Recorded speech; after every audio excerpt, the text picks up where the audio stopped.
Last week we considered the mysterious chemistries of sensory perception, and now we must try to examine the nature of the self that thinks. When we use this term, the self that thinks, we say it this way because most persons are convinced that the thinker in themselves is themselves. This identification of the being with its own mental processes has disturbed philosophy for a very long time and is beginning to disturb modern psychology. In the modern point of view, the future of man is rather dismal if his salvation depends entirely on his own mind.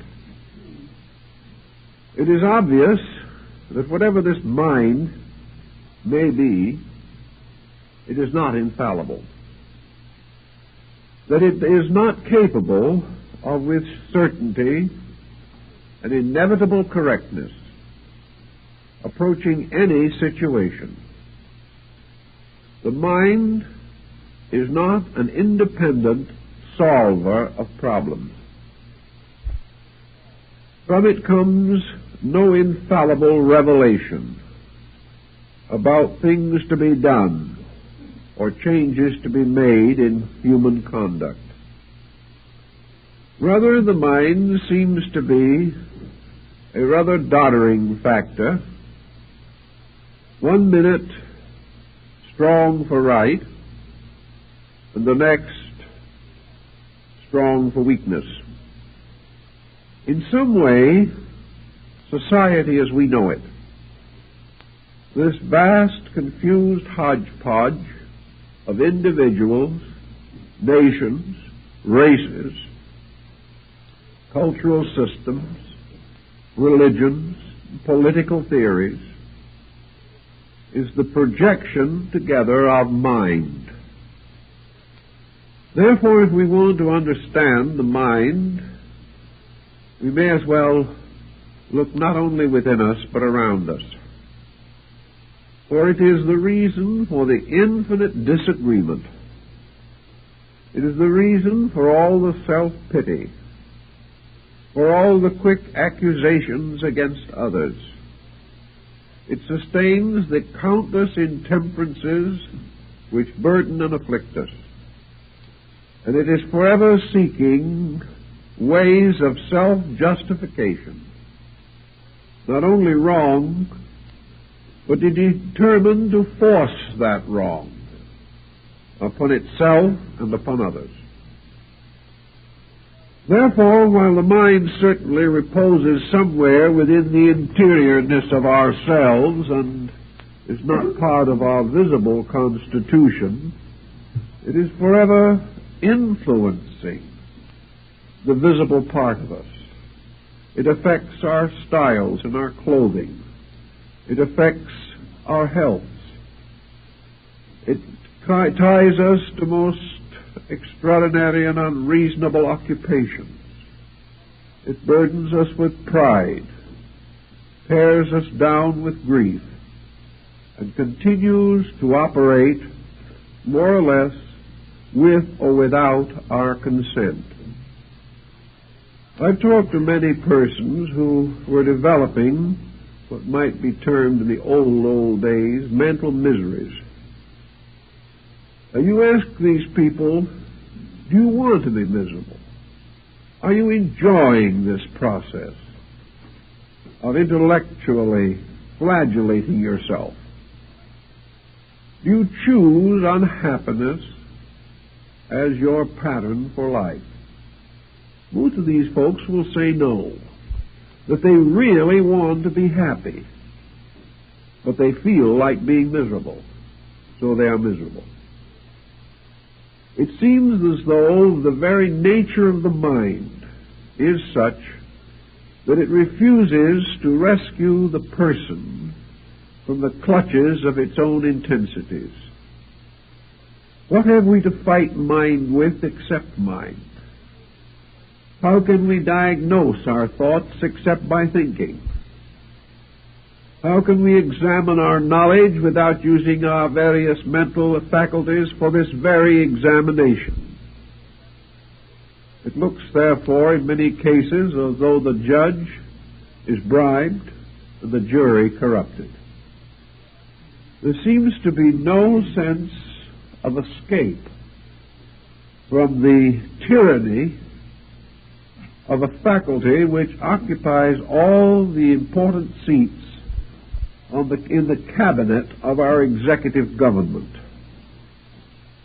We find everywhere notions carried along with splendid fervor and principles perishing from disregard.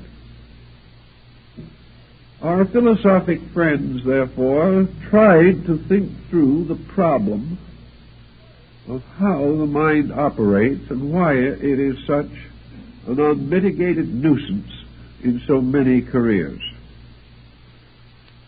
We can only assume that the mind, like almost any other part of the personality, is an instrument incomplete, imperfect, unfinished.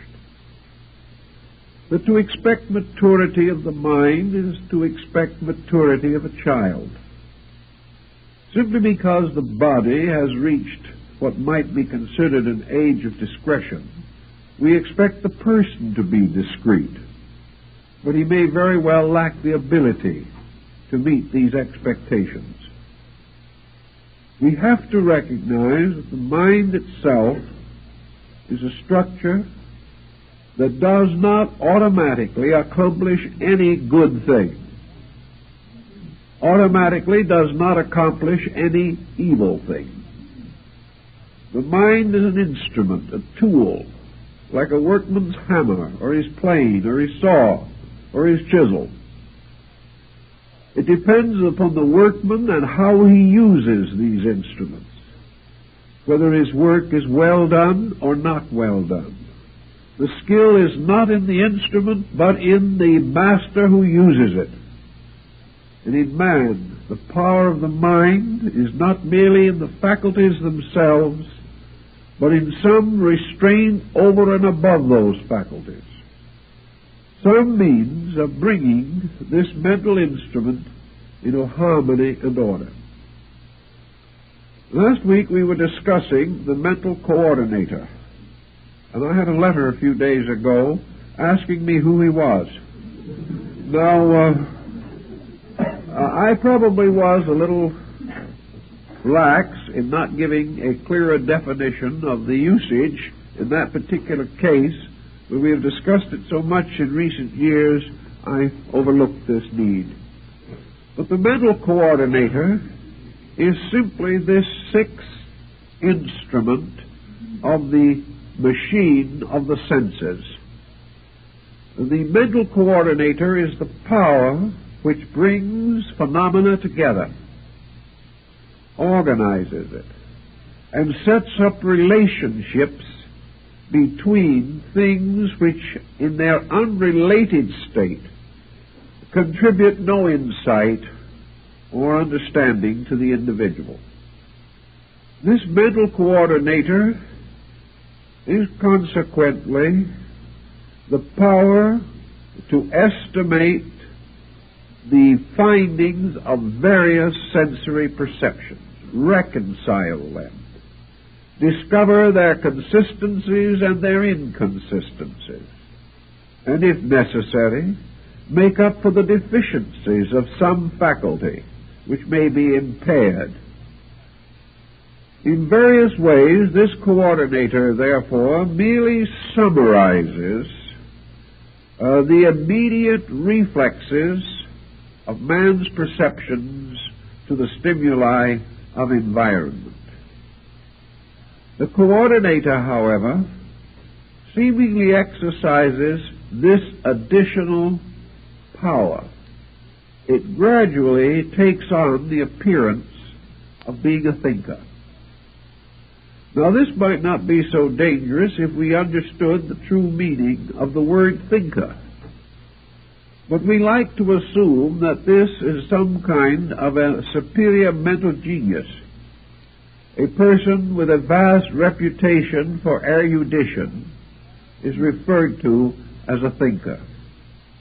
This should imply that he is sober, deep in his consideration of things, adequate in his experience to weigh, estimate, and measure the validity of report. It is also assumed that the thinker is moved by some deep principles within himself to think nobly, and to gradually recover from the phenomena of nature some concept of the universal plan to which this phenomena bears witness. The thinker, therefore, is a person who can answer the question, what does the universe mean to me? That means even reach out toward the opposing concept. What do I mean to the universe? Actually, however, we are not quite sure in practice just what this thinking process accomplishes. For example, what do we think? What is the process by which we stimulate ideas in the mind? Experiments have indicated that this coordinator, this thinker within ourselves, largely thinks in terms of words. In the German, the mental coordinator is a German, speaking the German language. Perhaps High German or Low German, or one of the dialects, according to the district from which it comes. This same mental coordinator may be Spanish, if the body is Spanish. It will think in the Spanish language. And one of the tests that comes to one who is studying a foreign language is when, after considerable effort and time, and perhaps a great deal of patience, the student of language suddenly discovers that he is able to think in the terms of the new language he is seeking to understand. The moment he can think in that language, he possesses it. The moment he can think in it, he can bring the various necessary words of conversation into the forepart of his consciousness at will. But until he thinks in the language, he hesitates, he falters, and he has none of that assurance or insight into the psychological values that accompany the different languages of the world. So when we think of God, what do we really think about? Do we have any clear insight as to the nature of divine being? Or are we thinking G-O-D? When we think in terms of a tree, and we ask ourselves what is a tree, almost certainly this coordinator produces a series of words, synonyms or neosynonyms, numerous or scant according to our own possession of vocabulary. When we ask a person, what color is this tree? He says green. Now, this is simply because green is available to him. He knows no more about the tree than he did before. So what we call thinking very largely is a transmission of certain common observations by means of a common language. We have no assurance at all that the thinking process instinctively seeks any real solution to anything. It merely substitutes one group of words for another. And when we are confronted with problems, we meet them with words. We meet them with words that are not solutional of anything in themselves. We go for help to someone else. He gives us good advice. This advice is given in words. It is accepted into our own mental coordinator as words. It remains there as words. And perhaps at some future time we cheerfully give these words on as priceless advice to somebody else. But in the interval, we have not done anything much with them ourselves. They are simply words. Whether these words be written or spoken, they would imply that the word concept, the language concept, actually is rooted in the mental life of the individual. Therefore, that in this mental life, he belongs to the same kind of world that he belongs to physically. How then shall we attempt to understand how the mind has gained its peculiar authority in the direction of our living? Remember, the mind is in the position to accept, compare all kinds of phenomenal material. The mind also has a further ability within itself, arising from its own very nature, and that is that it can project its own conclusions in strict harmony with traditional experience or observation, but not beyond. Thus it may happen that the mind can perform certain useful functions. Supposing we stand two objects side by side on a table. One is a large melon, and the other is a small melon. We immediately turn our attention upon the problems suggested by the presence of a melon. The most simple, natural, inevitable process would be to attend to one melon and say, this is a melon. Attend to the other melon and say, this is a melon. And consider the deal closed. But we don't do that. The moment there are two melons, something happens. Instinctively, without realizing it or without knowing why we do it, we come to certain conclusions about our two melons. Somewhere arises within ourselves not only the discovery that there are two melons, but that one melon is larger than the other melon. This requires a little further consideration. We now have had to bring in the faculty of comparison. Then we may notice that one melon is a little riper than the other melon. This may invite that we eat the riper melon first. This is further testimony about melons. Now, there are many kinds of melons in the world which we know only by the names that they carry, which we have gradually, through common experience, learned to associate with a type of melon. Therefore, we may say to ourselves, this is a watermelon. This is a cassava melon. This is a cantaloupe. And the very process of so doing seems to bestow upon us some deep and wonderful capacity to grasp the significance of melon. Actually, it does not. If our common experience had resulted in a reversal of the names, we would have used them just as glibly.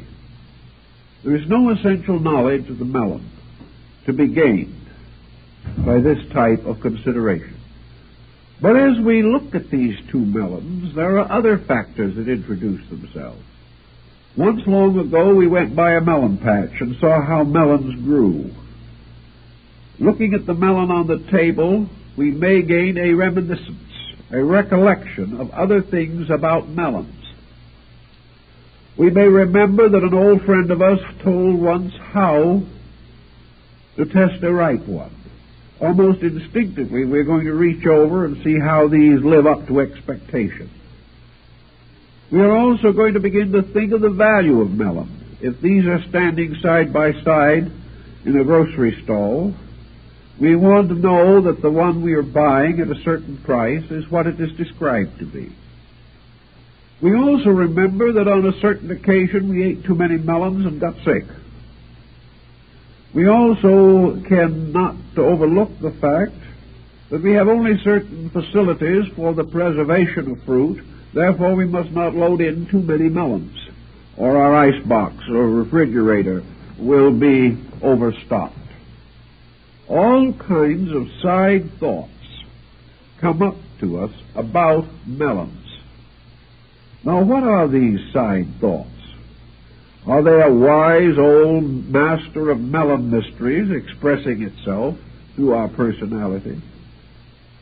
Actually, it is not this at all. We are not coming to sage and wonderful individual conclusions about melons. What we are really doing is digging out of our memories what we already know about melons. And if we know nothing, nothing is going to come out. And if the information that we have in there about melons is wrong, wrong information is going to come out. If the information was reasonably correct, we suddenly have available to us in one place at one time in a coordinated form that which we subconsciously already know about melons. No more, no less. Thus, what we call thinking is very largely trying to remember what we have already observed about something. It is trying to bring to bear upon our own need something that at one time occurred to another person whom we knew.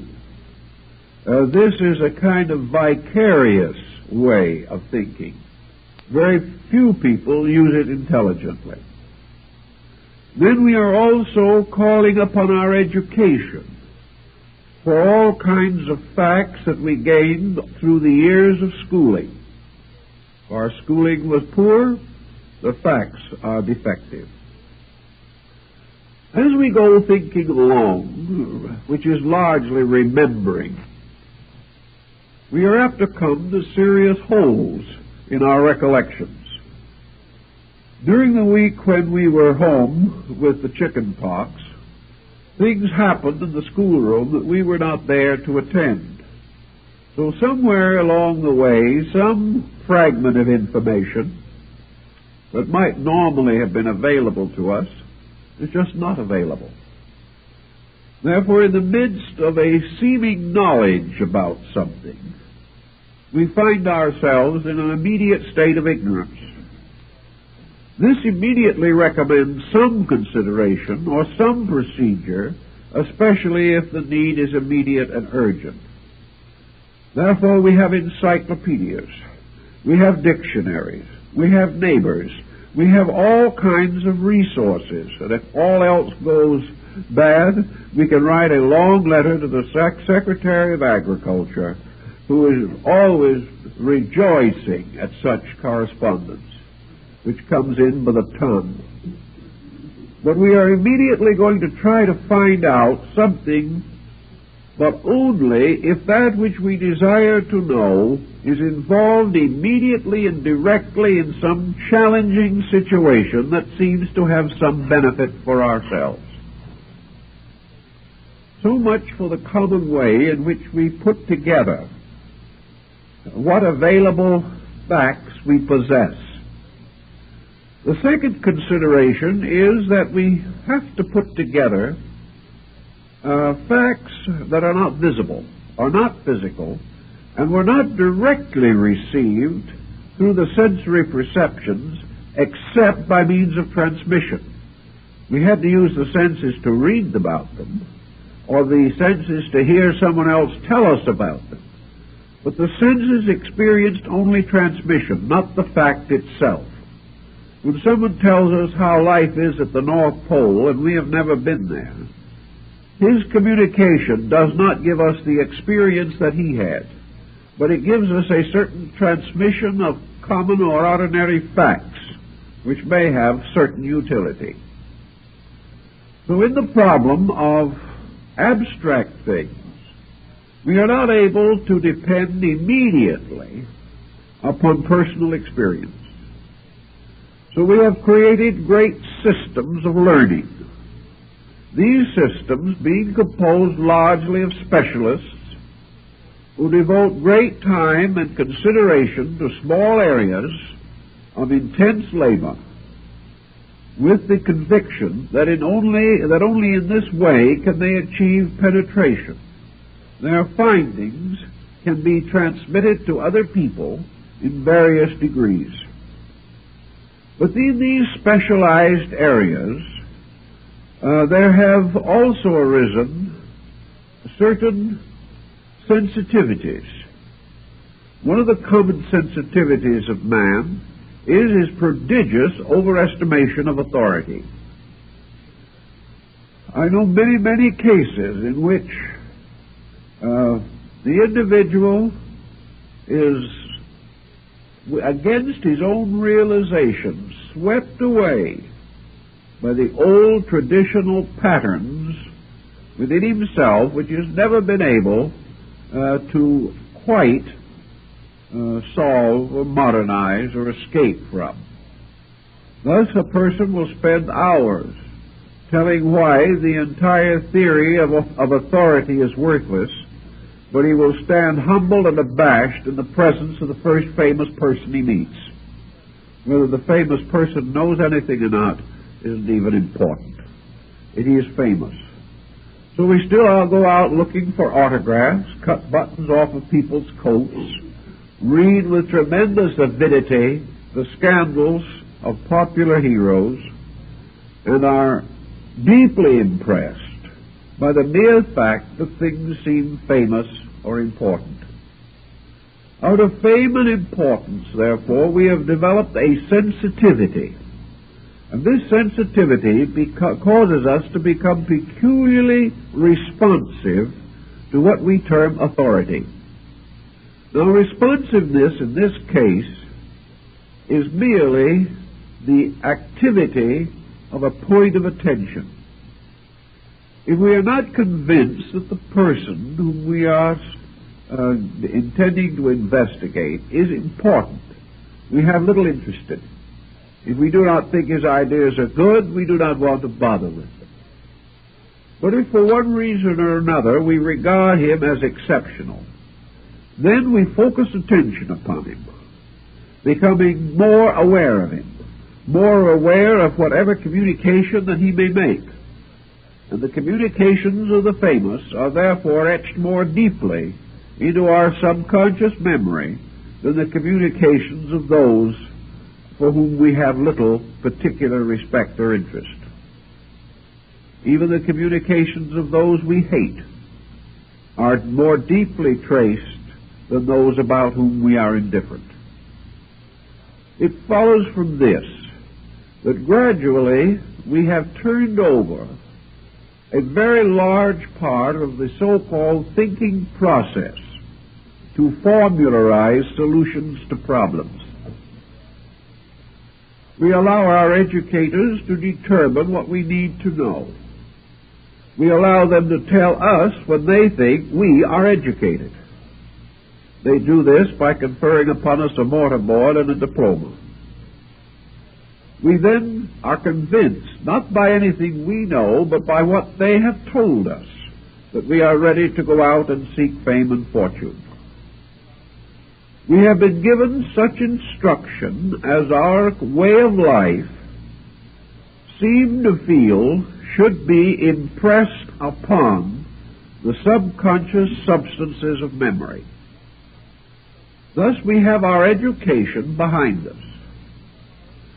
And we have it there forever, as long as we live, to be drawn upon for various attitudes, for various beliefs.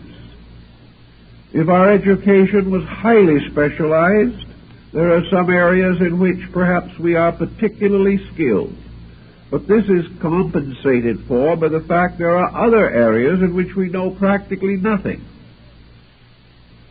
Today, what we know is largely determined by what our race, our world, our culture believes to be knowable or believes to be worth knowing. If general opinion is that a subject cannot be known, we spend little time or attention with it. If we do not believe that it is worth knowing, we are also inclined to give it scant consideration. In this way, a small group, leaders, powerful personalities in various areas become the shepherds of our destinies. They determine what we shall think and how we shall think, not by an immediate despotism of their wills, but by the type of nutrition they feed the mind during the formative years.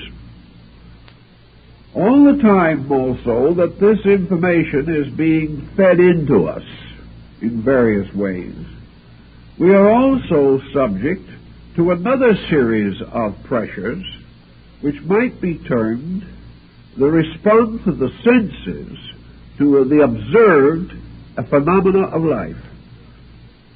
We hear from educators, particularly those who have some of the old-fashioned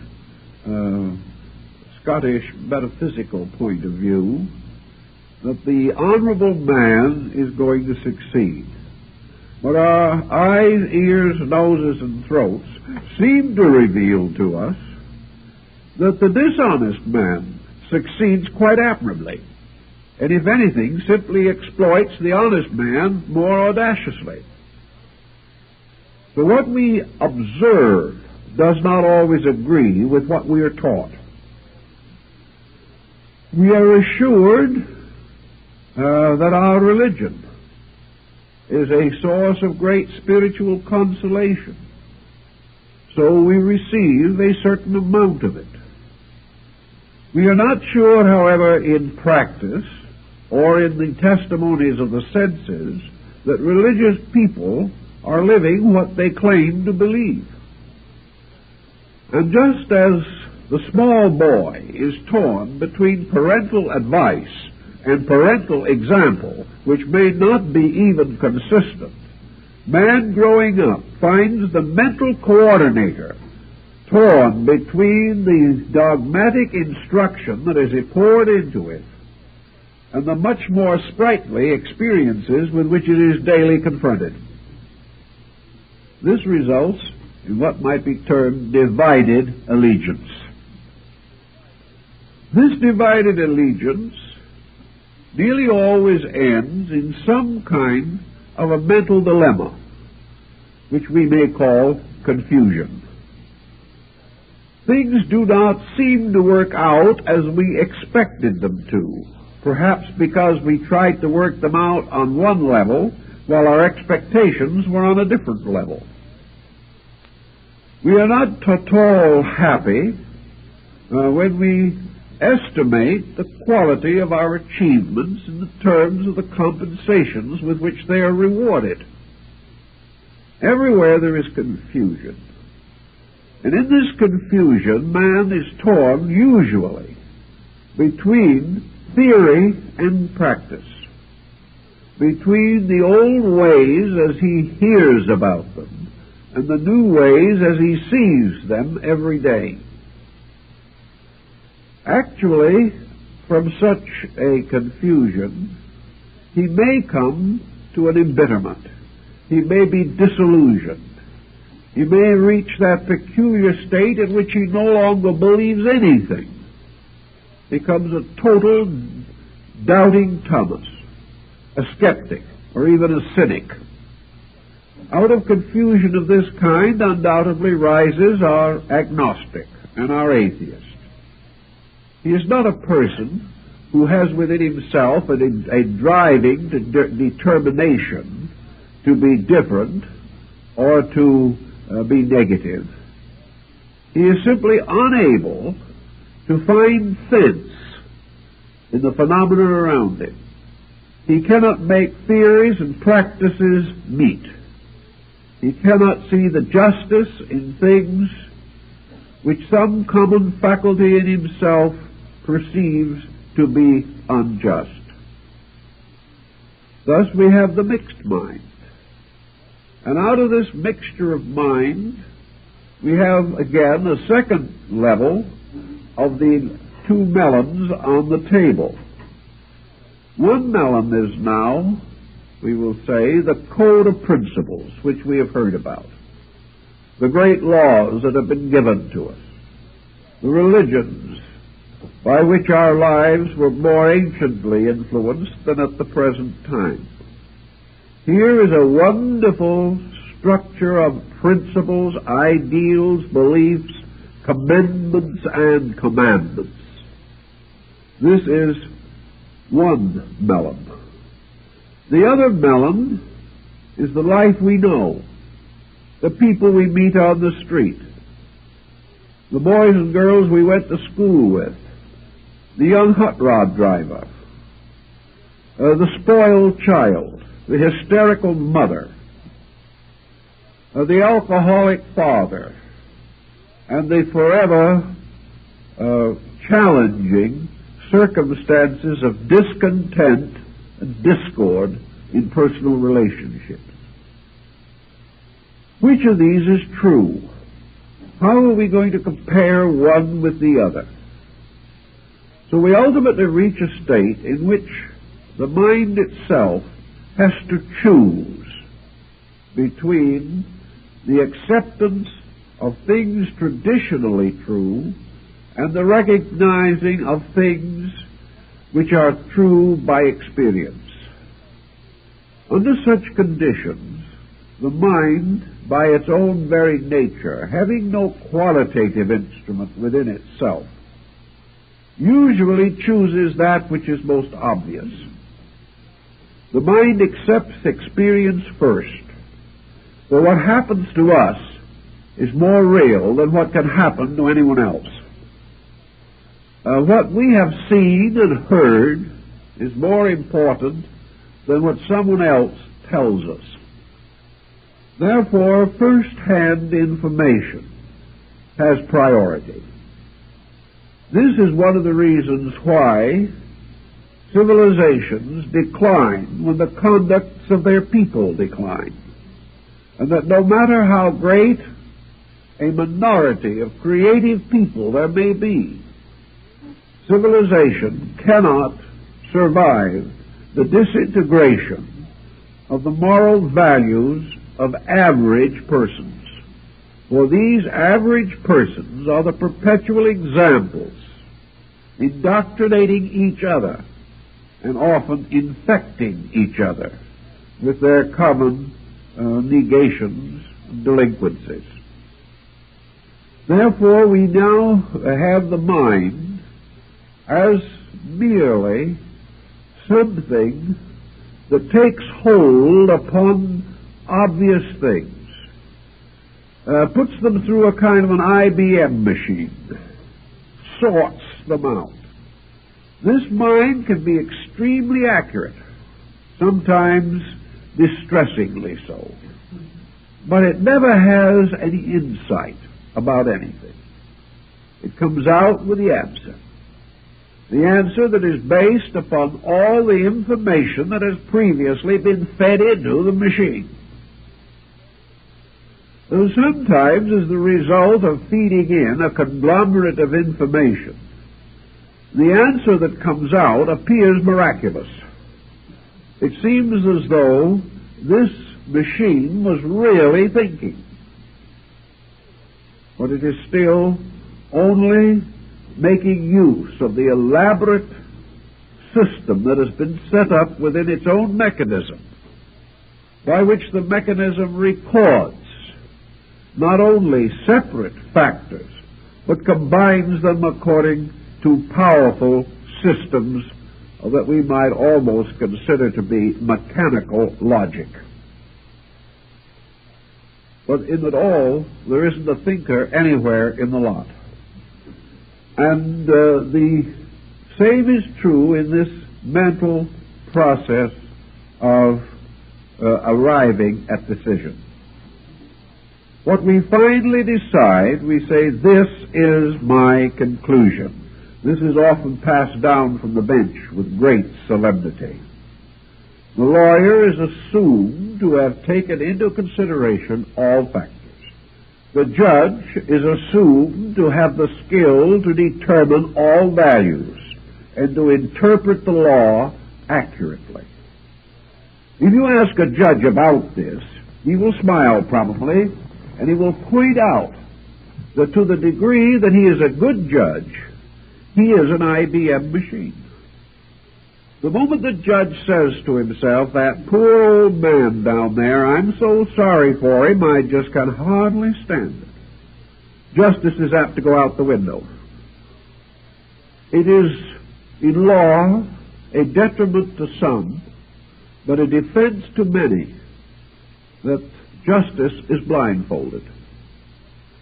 Because it is not possible in any other way for something that is based entirely upon the concept of fact can function.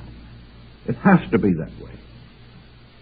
So the mental coordinator is out looking for facts. And it has very little understanding of something that might be bigger than facts. And this thing that could be bigger than fact is truth. For truth is more than putting all these elements into a machine. The truth about a thing must penetrate into the innermost nature of that thing. Truth must explain causes. Truth must examine motives. Truth must approach each person as a person and not as an equation. Truth must try to discover the hidden moral forces operating behind facts. And if we are able to discover truth, we are in the presence of something much greater than fact. But the means of the discovery of truth are very strange, curious, and abstract. Now, truth is one of the most comforting, delightful words that we have. We use it just as though it meant something. We confuse it constantly with fact, and we also confuse fact with truth. When we say to a friend of ours, the truth of this matter is, we are really saying, this is the way I think it is.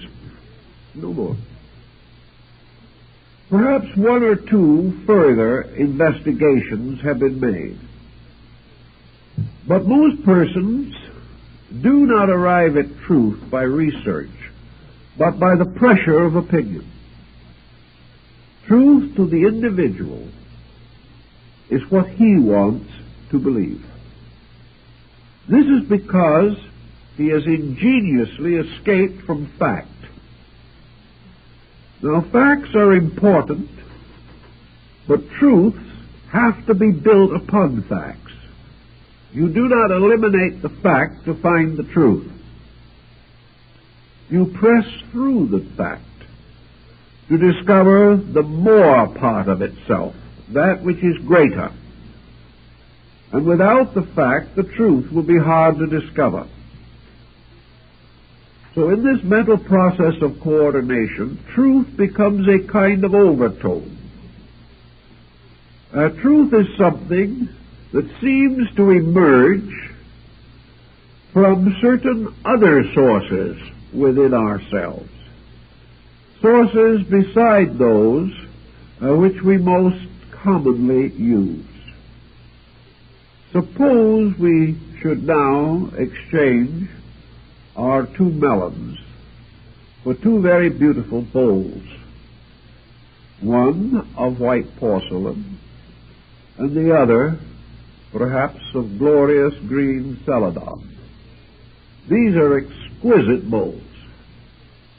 They're standing side by side on the table. Both are works of art. So you say to a man, which is the more beautiful of the two? You say, that one. Why? Is it really better? No. You will say to another man, which do you like the best? And he will point out the other one. And you might tell these two men that they are not in agreement. The man who likes the white bowl will say that the man who likes the celadon is just simply inexperienced, childish, hasn't any real taste at all. The other chap, if he is not very charitable, will say the same thing. Each will be convinced that his own taste is impeccable, and the other person's highly nondescript. You can't alter this. But why does it occur? Why do we have other factors coming into this situation by which, when we have facts, we are inevitably impelled to take sides about them? We cannot leave facts alone. No one has ever been able to. We must begin to create fields of overtones around these facts. And one of the areas in which we create these overtones is that we place ourselves in some relationship to the fact. Is this fact helpful to me? Is this fact the fact I want?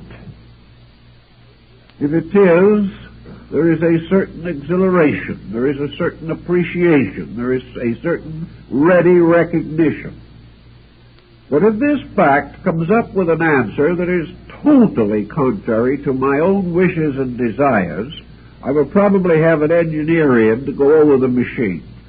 The machine must be wrong. The individual himself couldn't be wrong. And even if the machine is proved to be in good running order, the individual who does not like the fact that he learns will find one way or another to separate himself from the acceptance of it. Thus we learn that in the course of existence, in the course of living, in the course of building up the various conditions that we know, we have a number of recollections or reminiscences or association mechanisms which have a tendency to interfere with the clear statement of conclusion. We find that with every decision that we make, every situation that arises, that we remember things that were pleasant and unpleasant, fortunate or unfortunate. And these things add their evidence in the weighing of the so-called objective fact.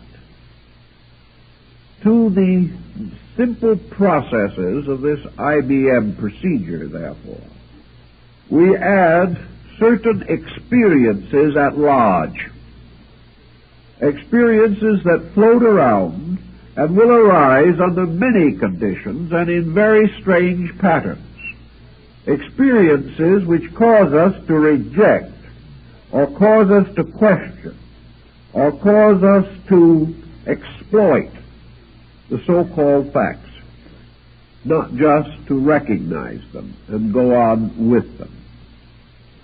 If man was an unconditioned creature, he could live by unconditioned facts and would be the most dull instrument the nation ever produced. Because there is something very dead and sterile about facts.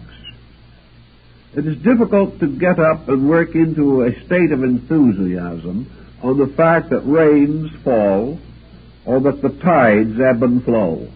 These things perhaps can be made into something of significance by the poet, but in the daily experience of living, facts by themselves are not meaningful. Facts are only challenges by which we must come to some extended opinion or conclusion within ourselves. Facts mean what they mean to us. And because we do not have any clear center by which meaning is assured, we go on our grand old way of endless speculation, endless opinion, and continuous conflict with others about the validity of ideas. There is no answer to this in the world as we know it today. There are points in this procedure that have interest to us in our daily living, in the problems that we must all encounter. I think the most important basic lesson is that the study of the mind reveals to us that we simply cannot afford to be pig-headed. We cannot afford to assume that we are always right. We cannot afford to assume that our own thoughts are always important. And we have no right to assume that we really like the things we say we like, or really do not like the things we say we do not like. All of these conclusions arise from a set of factors that are not dependable. We can only assume that at any given moment our thinking is the substance of our attainment. If we have attained much, perhaps our thinking is worth more. If we have attained little, our thinking is worth little. This would be a wonderful way to relieve the world of one of the heaviest plagues with which it is afflicted, egotists. The egotist is the person who has overwhelmingly abdicated in favor of the infallibility of his own mind. He is convinced that this mind is always right because it is his, and that other people's minds are no better than they should be, but his is far better than it could ever hope to be. The egotist is not always a terrible monster, although occasionally we do produce monstrosities in this area. The average egotist is simply a comparatively ignorant person who doesn't know it, who in one way or another has built defenses against realities, has tried desperately to achieve some form of status, who is desperately desirous of being heard, of being appreciated, of being respected, of being admired, without very many basic qualifications. Thus he must advance himself.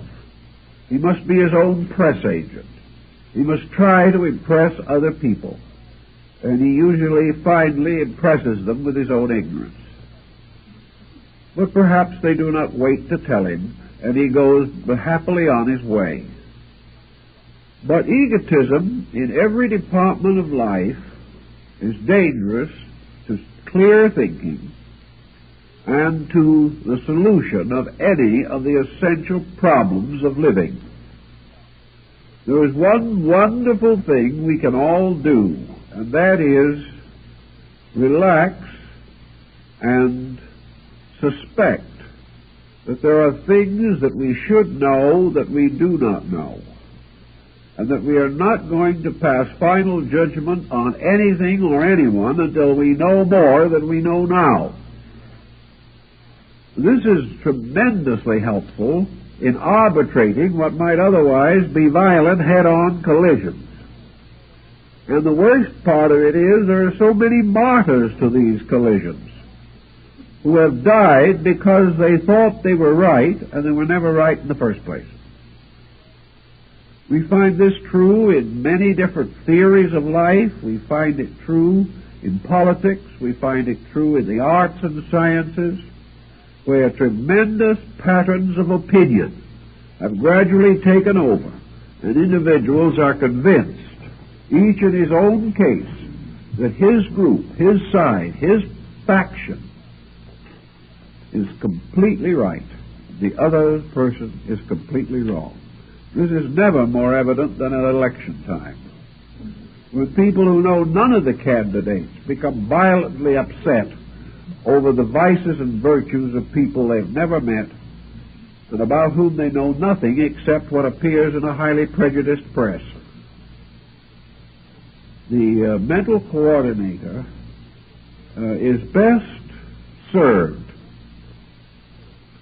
by the individual gradually supplying it with additional information,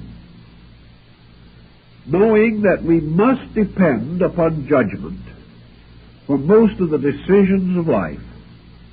It becomes important that this judgment shall be as sound, as adequate, as enlightened as possible. Into the mind, which is going to be this coordinator, therefore, we must also cause to flow interesting and valuable information bearing upon problems where thinking is necessary and proper. We must educate the coordinator. This only means that we must provide it with more material upon which to arrive at conclusion. Perhaps our problem calls for a larger IBM circuit than we have. We had the $25,000 machine, but suddenly it looks as though we needed the $190,000 machine. We find that the smaller machine will not do some of the things that the larger machine will do. On the same ground, small minds cannot accomplish what large minds can accomplish. The only answer to this is enlarge the mind. Get more information into the coordinator so that it is able to bring better testimony. Now, the coordinator is able to react to a number of different levels of information. The idealist contributes something to the coordinator. The coordinator's reactions are a little more subtle, a little more gentle, a little more kindly, and a little more penetrating if the individual has been feeding insight into the machine. This doesn't mean the machine has insight, but it means that a new equation is introduced into the large problem. The person who suddenly has strong religious conviction also feeds into the mental coordinator certain moral and spiritual convictions. If these are deeply and truly held, then all judgments by the coordinator must include these equations. They must be part of this pattern. So a man who has had 9 experiences in life, and these are fed into the coordinator, is not quite as able as the man who has had 100 experiences in life. The individual who has lived superficially on the surface of existence from the cradle to the grave can only feed into the coordinator from the level of his own superficial experience. It is useless to think that the individual is shallow on the outside and deep on the inside. This is just not true. He will never be any shallower on the inside than we observe. He will never be any deeper on the outside than the inside can provide. And when he is deeper inside, the outside automatically changes and meets this new situation. So there cannot be a great interval in which an individual is a physical failure in everything, but a great spiritual success at the same time. The individual cannot be always right and always miserable, nor can he be always wrong and always happy. The coordinator must be adjusted. It is then necessary to use the mind primarily to reveal its own shortcomings to itself. By this revelation of shortcoming, which the mind grudgingly brings in, it never does so enthusiastically. It does, however, gain a new insight into itself. Simple example. A man walking across a bridge that looks a little rickety gets out in the middle, thinks it over, and says, I think I can make it. So he continues his way across, the bridge collapses, and he drops into a muddy stream underneath. As he gets out of the water, he rather sadly reflects to himself, I guess I was wrong. Now, in this simple circumstance, the mind has rebuked itself. Nothing new has been added. The individual thought the bridge was strong enough. By experience, he found out that the bridge was not strong enough. Therefore, he knew his thought was wrong. In this tangled procedure of existence, we make such useful discoveries every few minutes. And in the course of time, we come gradually to more and more negative conclusions about the mind. The more we trust our weight upon it, the more we discover ourselves in trouble. Now, why should this be if the mind is factual? The reason why it is true is that while the mind itself is factual according to its own knowledge, the person using the mind is living in an outer universe, a material existence, most of the facts of which are not available to the mind. We do not as yet have the answers to hardly any of the basic physical questions of existence. We have some kind of explanation, but almost every year science overthrows one of its own conclusions. Science is a kind of mental process, using the same coordinating instrument. And science is supposedly able to teach itself because it is theoretically willing to admit its own mistakes.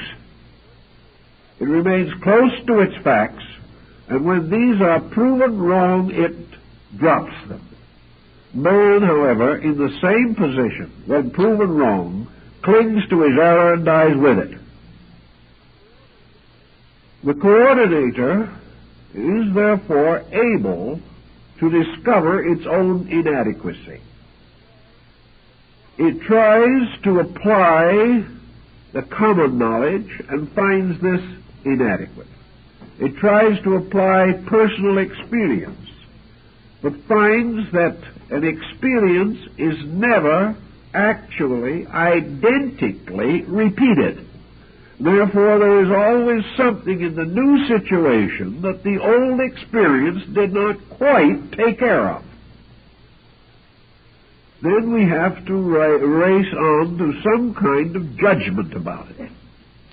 And in this problem of adapting old experience to new problems, the possibility of error again intrudes.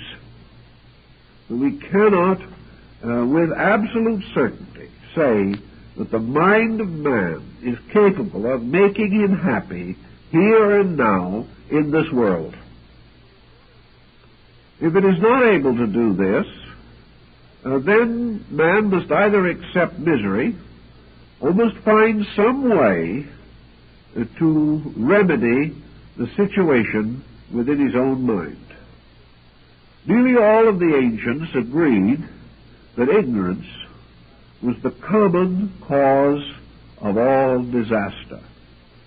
And ignorance is simply a mental coordinating machine with no cards being fed in. And as a result of that, the wheels are going around desperately and nothing comes out. The reason nothing comes out is that nothing went in. There's another type of thing also in which if enough cards are fed in that are themselves inaccurate or incorrect, that which comes out will compound the felony. So ignorance is always the individual not knowing anything, or not knowing the right thing, or desperately conceiving that he knows something that is not true. Any such informations as this, or misinformations, fed in, will certainly come out with a wrong answer. Man's mind therefore, of itself, is continually revealing its own inadequacy. This inadequacy is viewed by consequences. The man who found the bridge broke under him, heard the noise of the breaking, which was contributed to the brain by the ears, had the sudden feeling of being wet, which was contributed by the sense of feeling. He also had his mouth full of water, which contributed to the sense of taste. He saw himself falling, so that his eyes and sight were affected. And in all probability, he also had the smell of stale water from the millpool underneath. All of this evidence was taken back by the sensory perceptions to the coordinator. The coordinator sifted all this through its mechanism and came out with the inevitable conclusion that the bridge wasn't strong enough. You could hardly get away from it. But as it had previously solemnly pronounced that the bridge was strong enough, the coordinator itself is in a dilemma, and the individual dependent upon it can only conclude that the quality of the conclusion reached by the mental coordinator in man is dependent upon the quality of the information which it receives, and not too much can be expected of it at any given time or under any given group of circumstances. Buddha went to work on this problem in connection with his idea of the aggregates, the various experiences which, pouring into man, provide the units from which judgment is compounded. Actually, all experience has to come in not only through the sensory perceptions, but through certain other channels of acceptances. If we were sure that every time an individual saw or heard something on the outside of his nature, that the true, perfect, inevitable, and accurate record of these occurrences would pass immediately to the coordinator, we could have more comfort and consolation. But this is not the case.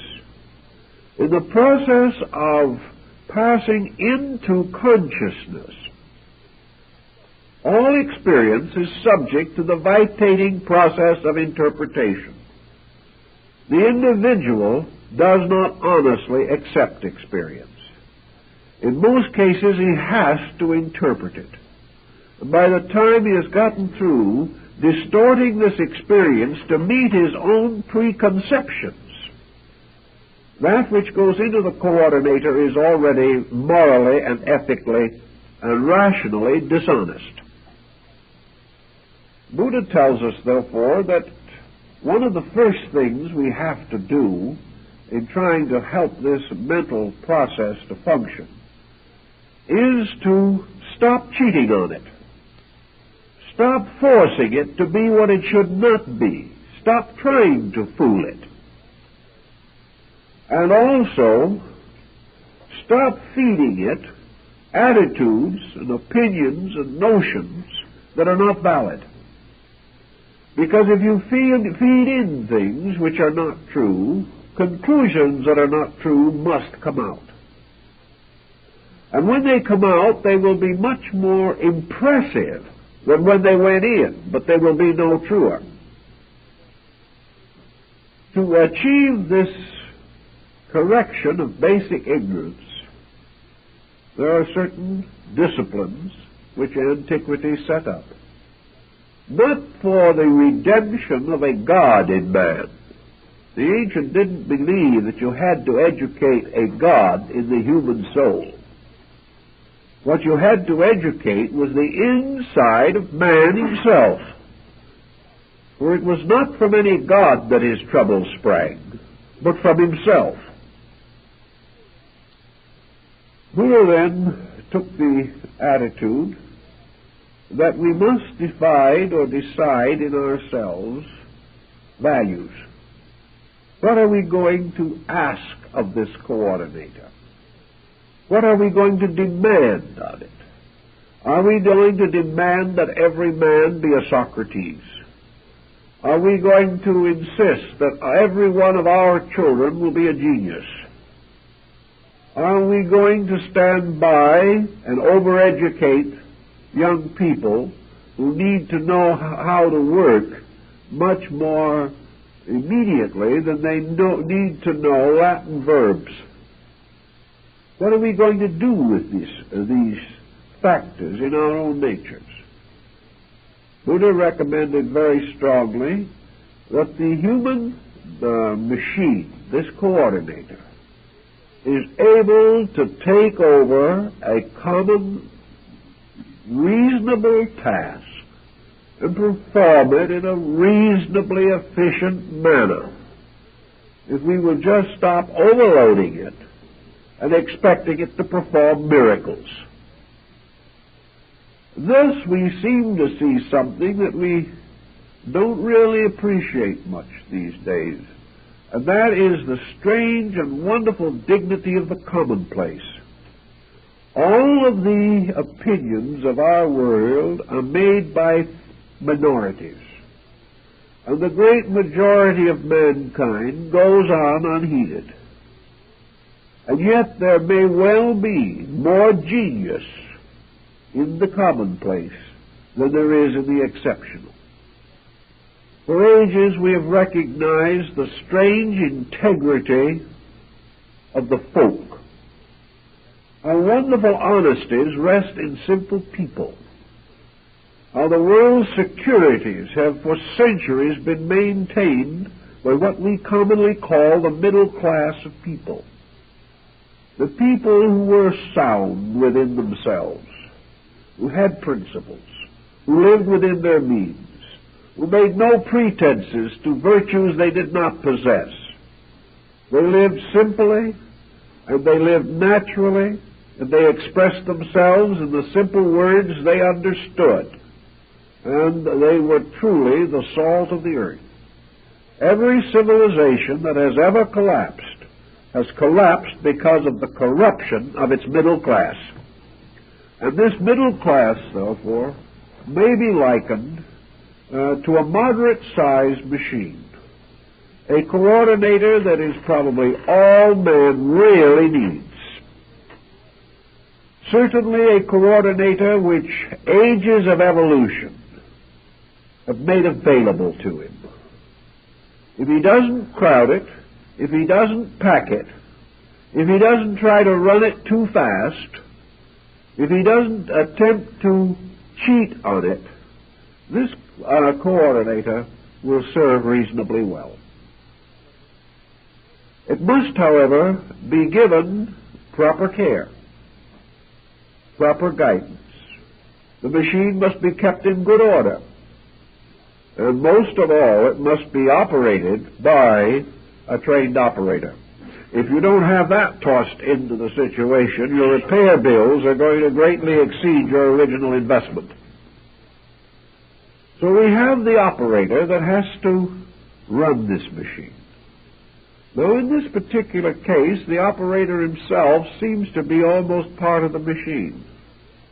But the operator is a level of intelligence originating from the machine, but strangely separated from it by a certain overall experience which the machine itself cannot completely convey.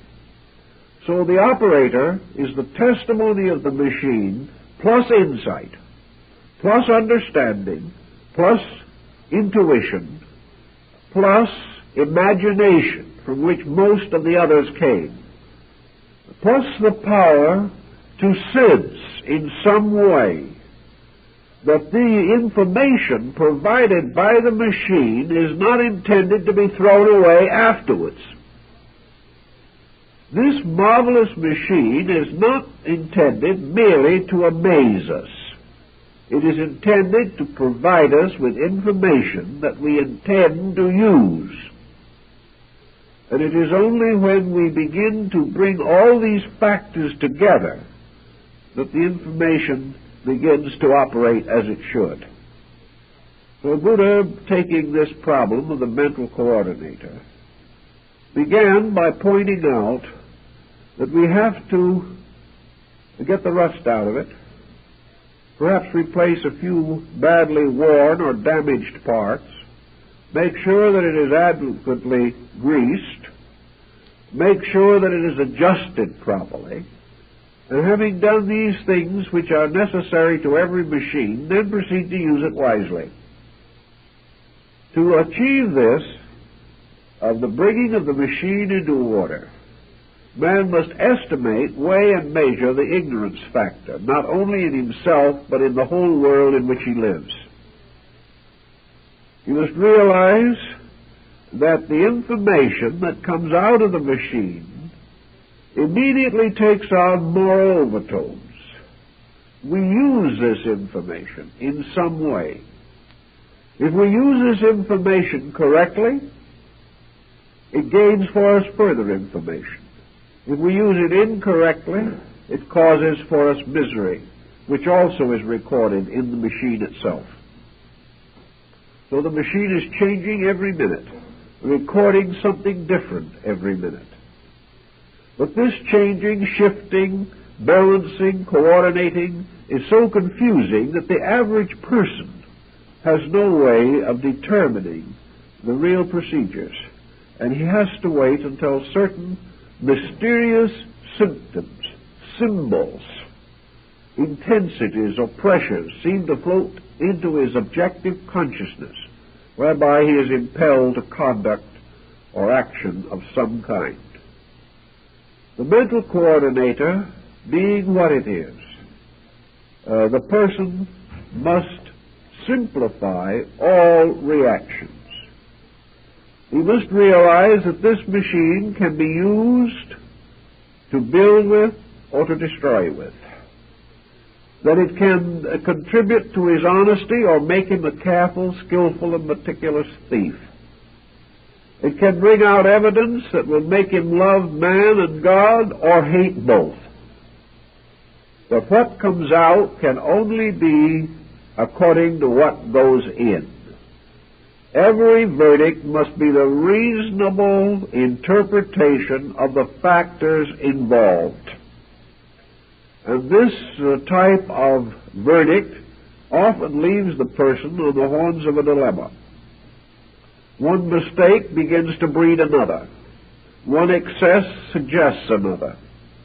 And the coordinator goes right along, providing us with all the information which is natural to it about these things, and with no moral compunctions whatsoever, because it doesn't have any.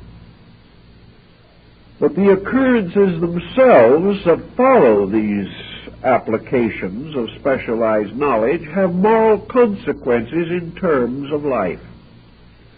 So the coordinator, with its sensory perceptions, is suspended in a mysterious way between two conditions of being. The lower condition is the material universe, which is a completely lawful sphere in which the laws themselves are for the most part concealed. The confusion of phenomena obscures the natural directions of nearly everything in the physical world. The laws are there, but we cannot see them. We cannot immediately grasp them. Beyond and above the coordinator is an inflexible and inevitable fact in law itself. The coordinator, therefore, has no actual say in the kind of a world in which it is going to live. It can only say what will happen to the person living in the world as it is, and reacting variously to the stimulation of the calculator or the coordinator. The only answer that the coordinator finally comes to of itself is that through long and patient observation and reflection, it becomes evident that all knowledge, all facts, all conclusions arrive in the end at helpfulness or destructiveness. that all things either bring with them security or cause insecurity. Wherever a security, a well-being, an obvious progress is achieved, the conclusion is called good. Wherever it is obvious that the results are tragic, unfortunate, and miserable, then we assume that the consequences of that process are bad. So everything that the coordinator does leads to something, leads to an application which in turn has implication.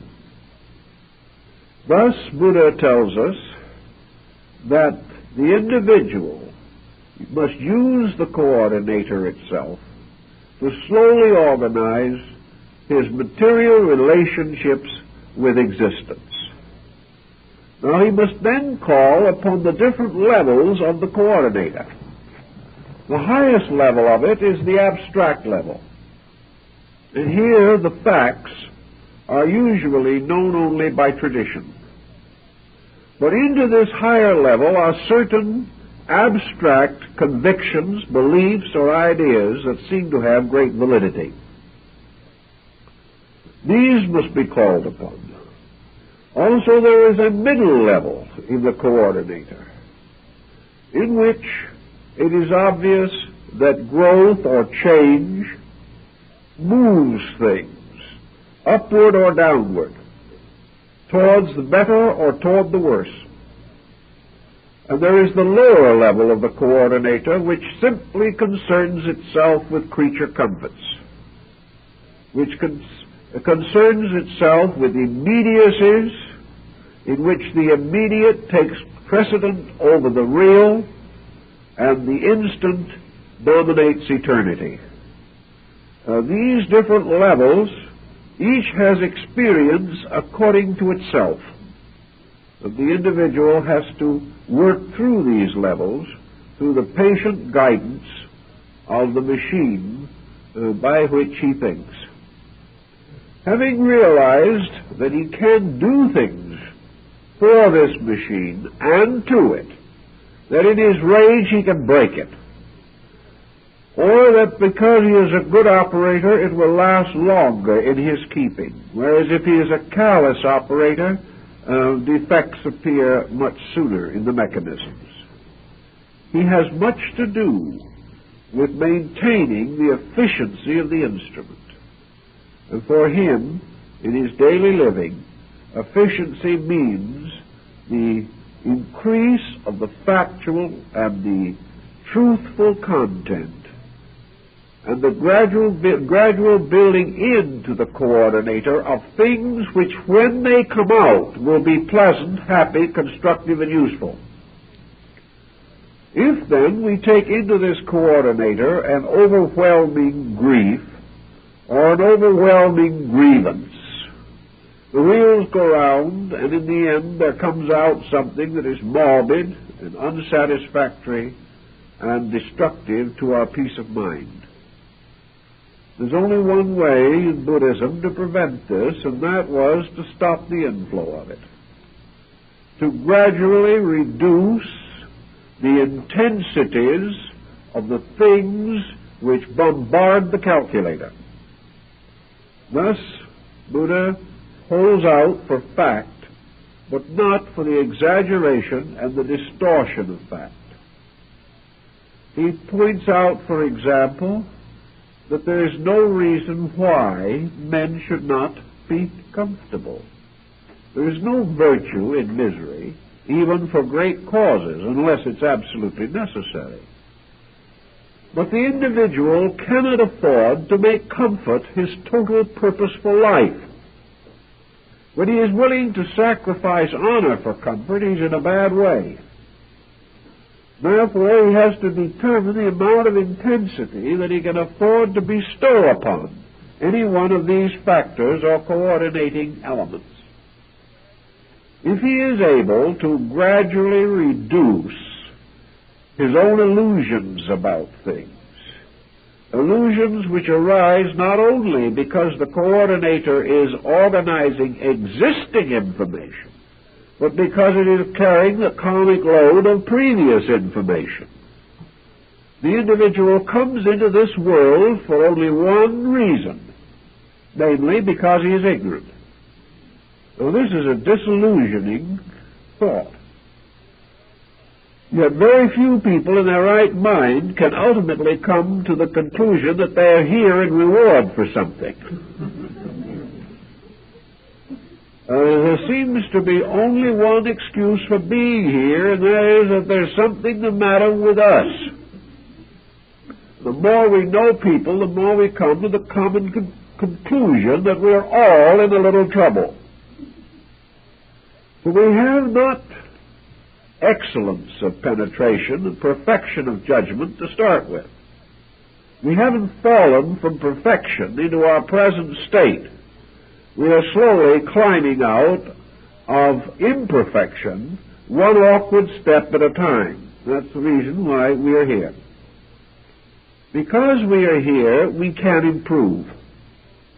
And the individual who can no longer find any grounds for improvement is dead already. Having decided that we can improve, we must discover how, in what way, and by what means. Buddha says that we can improve definitely by getting emotion and pressure out of our relationships with life. As long as every relationship between the coordinator and the outer life is pressured by the inordinate intensities of the sense perceptions, we will never get a faithful judgment or an honest report on anything. The only way we can really feed the coordinator useful knowledge is by making a program out of finding this knowledge, doing something with it, and providing it in an attractive, usable form to the coordinating factor.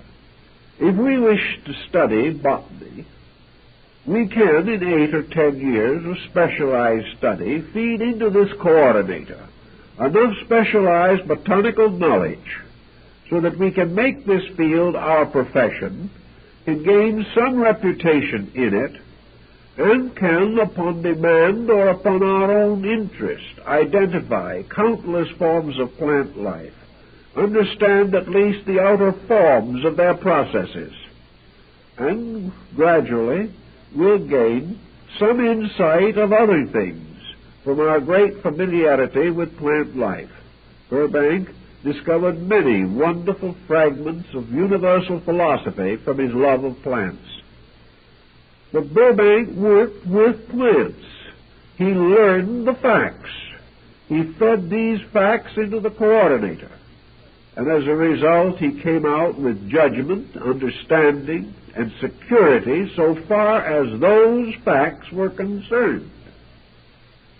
But when he was asked to come down to San Francisco and take a pulpit and preach in a church, Mr. Burbank didn't have his facts anymore.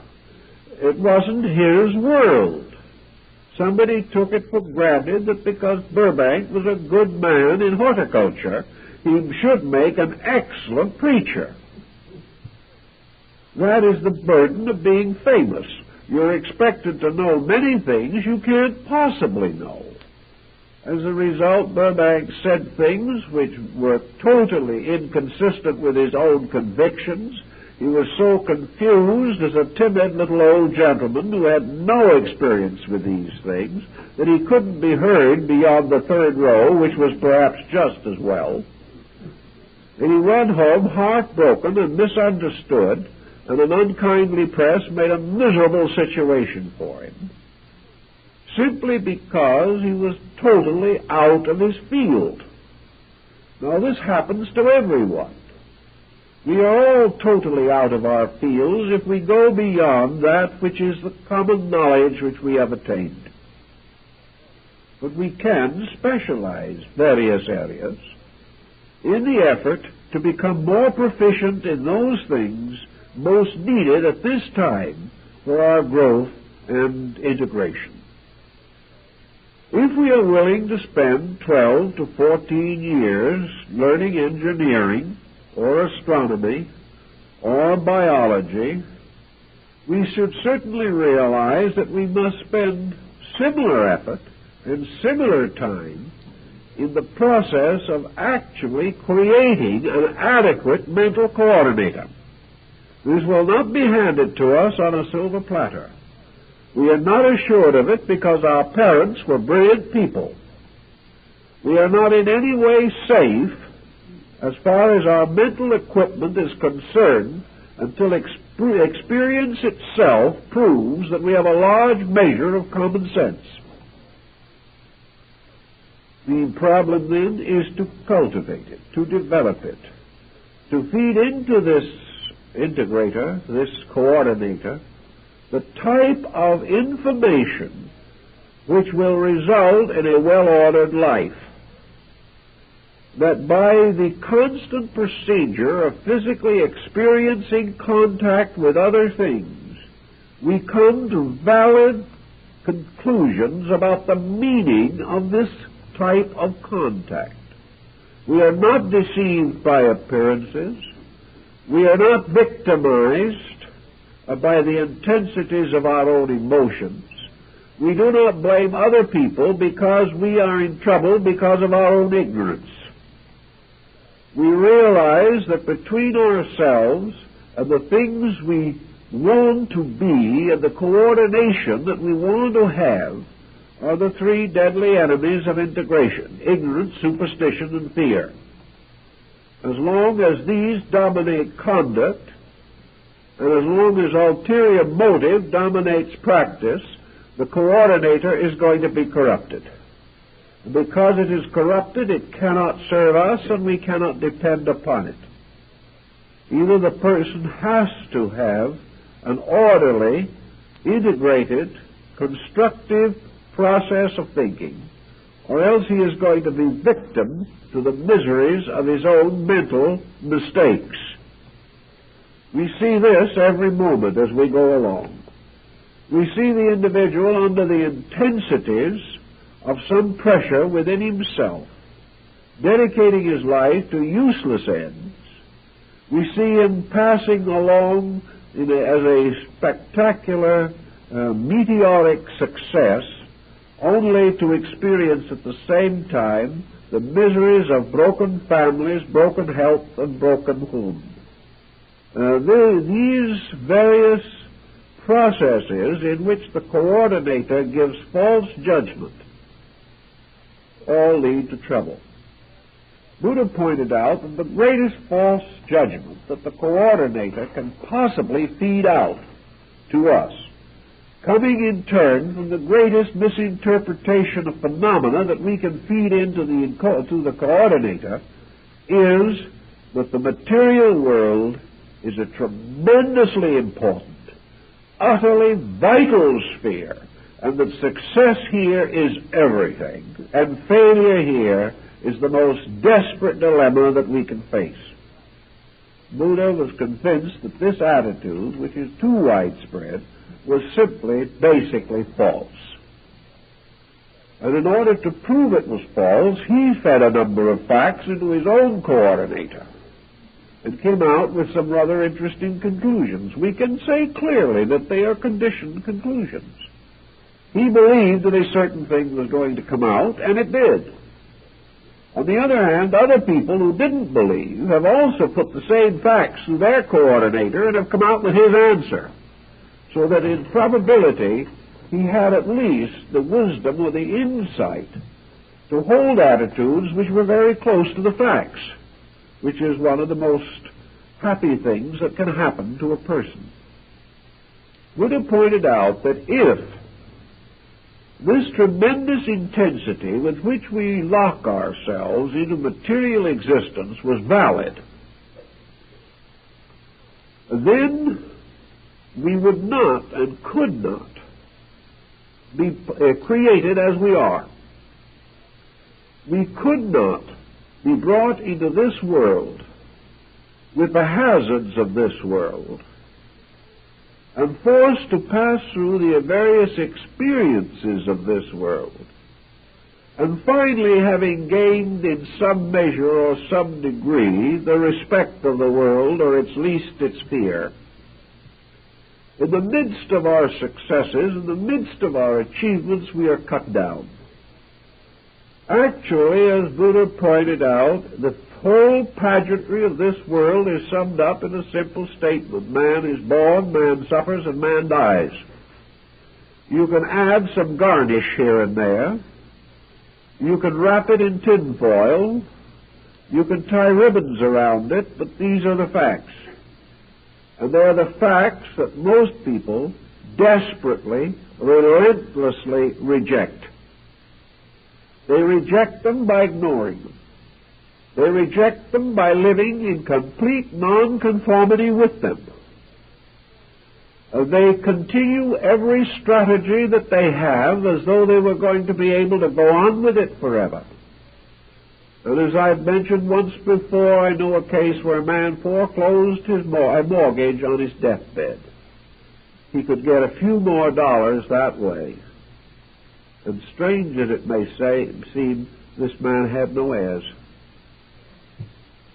He just realized that he could sit up once more and make another dollar, and then drop back into oblivion. Why? What is the purpose? What has gotten into man?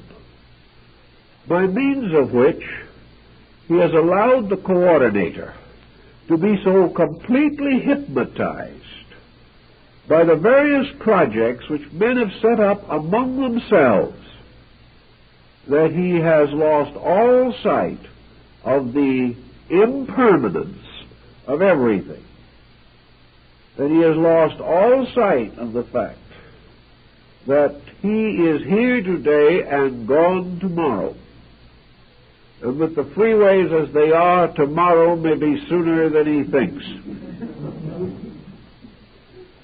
With a philosophy of life that can only mean anything if he lives forever, he also cheerfully kills himself and others, trying to save a few seconds in rapid transit. 40,000 persons are killed every year in automobile accidents alone, most of which are preventable. But nobody cares. Here we have a world in which we do not know where we came from, most people. We do not know why we are here, and we haven't the slightest idea of where we are going, if anywhere. And yet we build in this little oasis a completely nonsensical system of existence.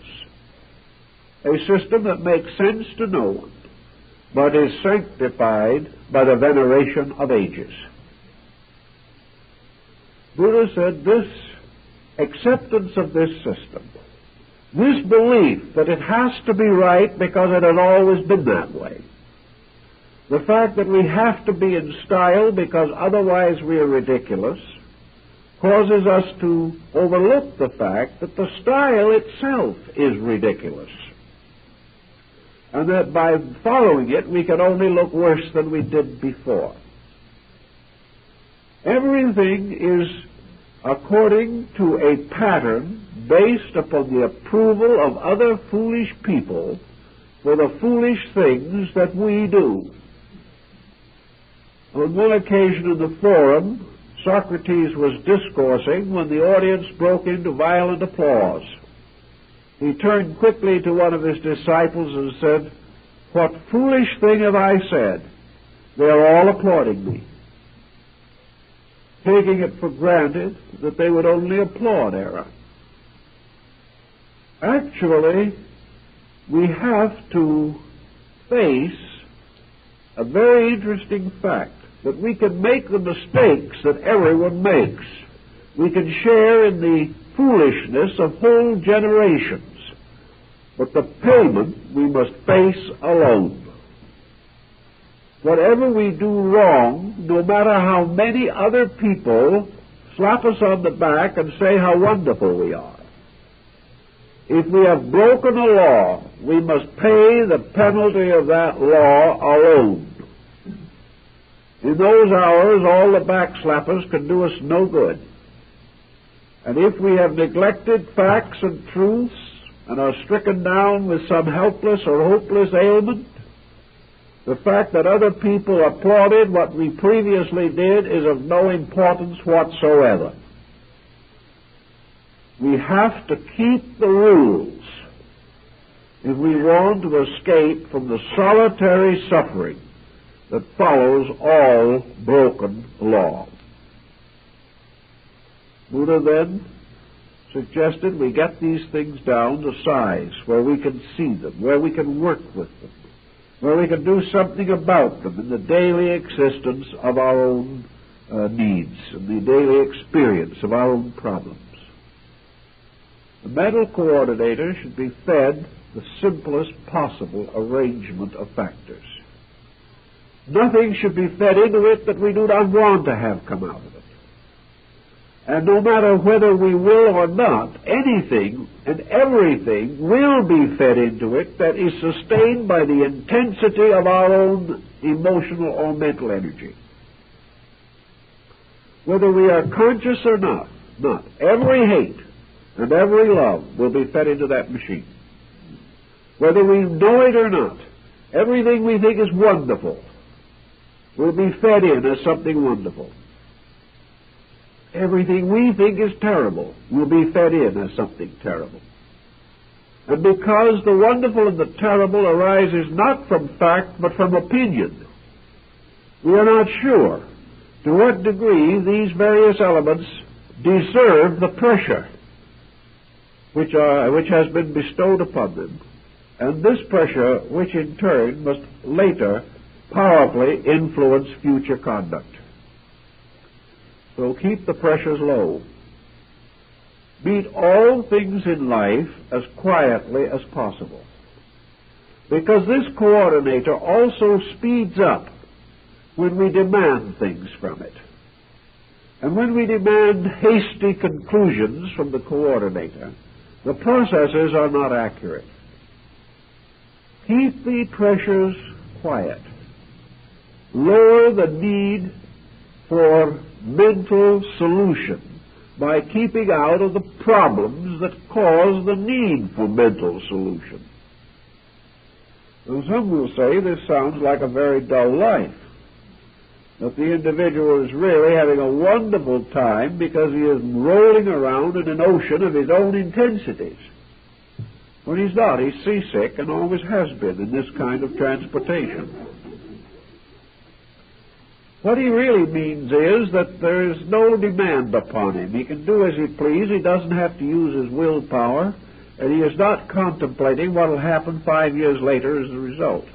Take it as it is. Let the future take care of itself, but the future is catching up to him every minute.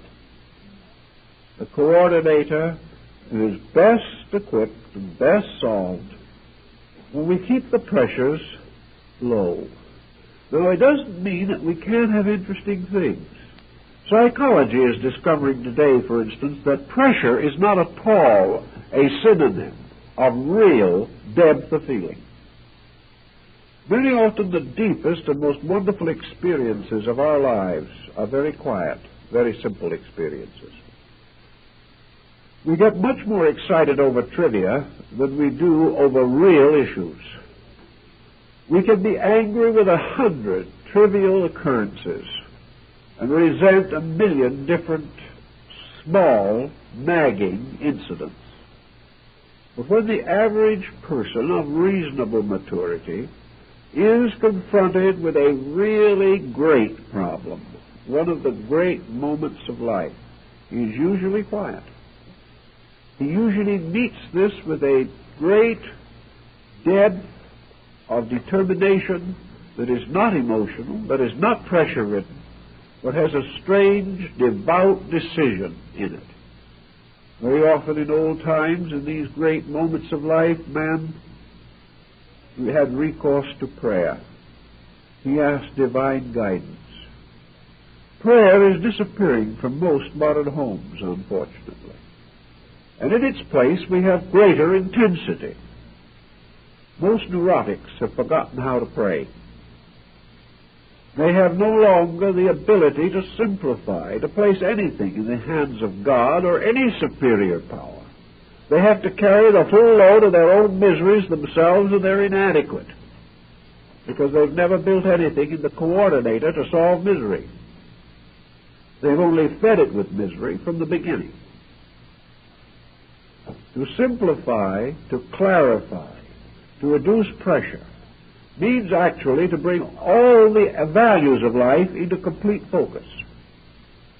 We can do anything we want to, and do it beautifully and graciously and conveniently, if we stop forcing, if we stop pressing, and if we begin to graciously use the powers and faculties that we possess.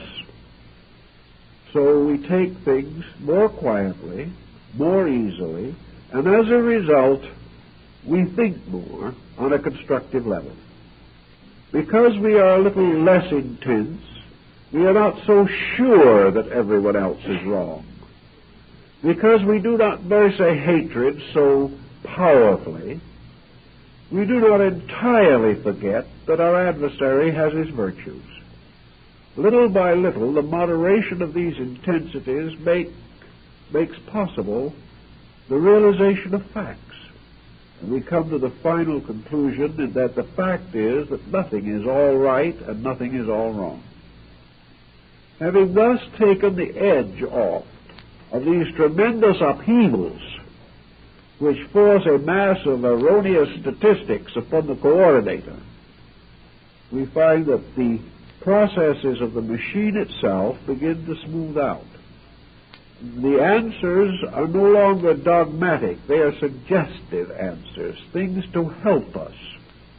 The conclusions are no longer infinite and inevitable. Rather, they reveal rather clearly that they are according to the facts available. They are not dogmatic. They always allow that other facts could exist and undoubtedly do exist. But little by little, by this procedure, we reduce our living to a reasonable, practical, livable level. We find pleasure in things that do not entirely agree with us. We get a new concept of this problem of togetherness. To us, togetherness means that the other person must have the same allegiances that we have, must agree with us, must like what we like, must dislike what we dislike. And this is especially a problem for children in divided homes. Actually, togetherness means nothing of the kind. Togetherness means that neither person is an egotist. And by this virtual law alone, they can get together very pleasantly. It is never a problem of somebody being always right and somebody being always wrong.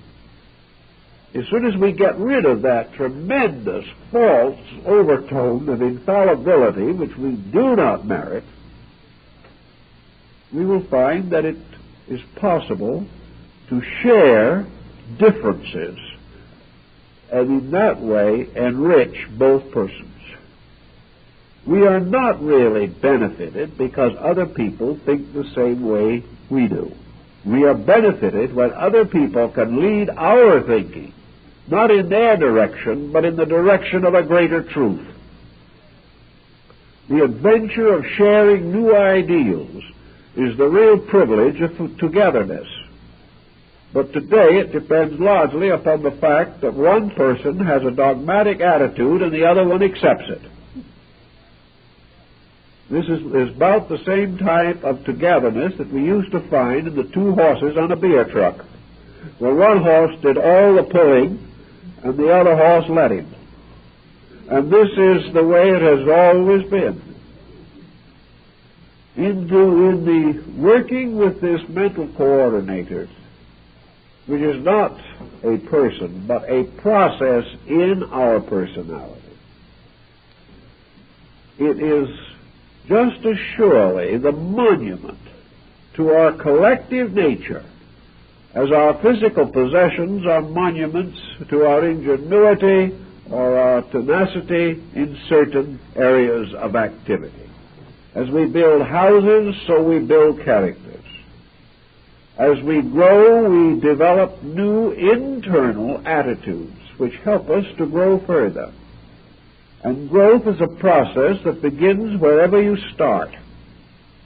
At any moment, the individual can begin to improve the processes of his own consciousness. He can do it by relaxing away from the various intemperances and intolerances of attitudes which lock the coordinator. He can develop an open mind, a seeking mind, a searching mind. He can rejoice in new ideas instead of trying to exterminate them. He can be glad that other people do not agree with him, but hopes that everyone of good sense agrees with themselves to at least a reasonable degree.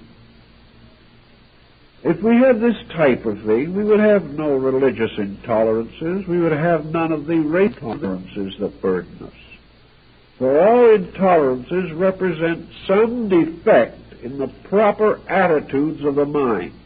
And where the mind is so perversely affected that it cannot find solutions, it then begins to create antagonisms and discords.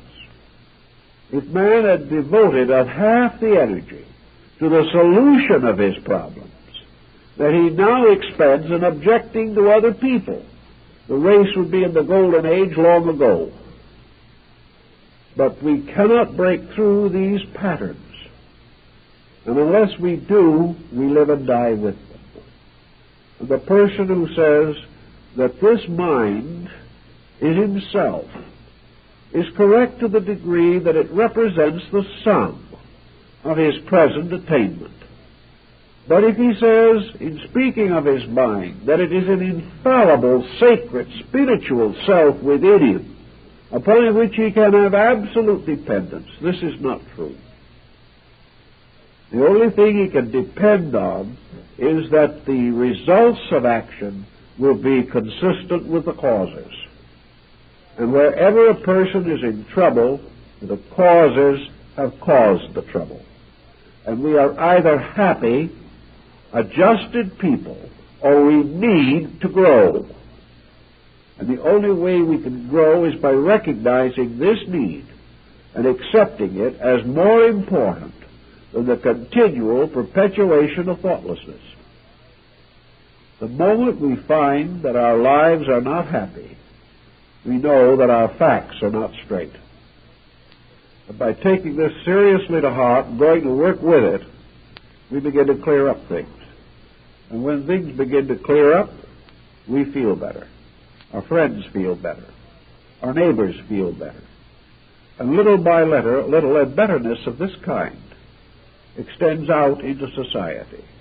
Society is changed not by mass motions, but by the improvement of the internal coordination of the individual. When enough people are right, the world is right. And when we are right, essentially right, we are in agreement. Therefore, the fact that the world is in agreement on very little indicates that the world is not right about very much. But because we are inconsistent in our own dedication, we are not very sure. So we have to look with a suspicious eye at that machine and begin to wonder whether we can afford the extravagance of letting it go along without leadership, without guidance, without purpose, and without capitalizing on its product. We therefore seriously feel that each individual should think through, with the coordinator itself, the consequences of this expensive and luxurious piece of equipment, and make sure that in practical terms it is paying for itself. If it isn't, it's up to him to see that it does. Well, we'll now go home and examine our coordinators. Thank you very kindly. We'll see you next week.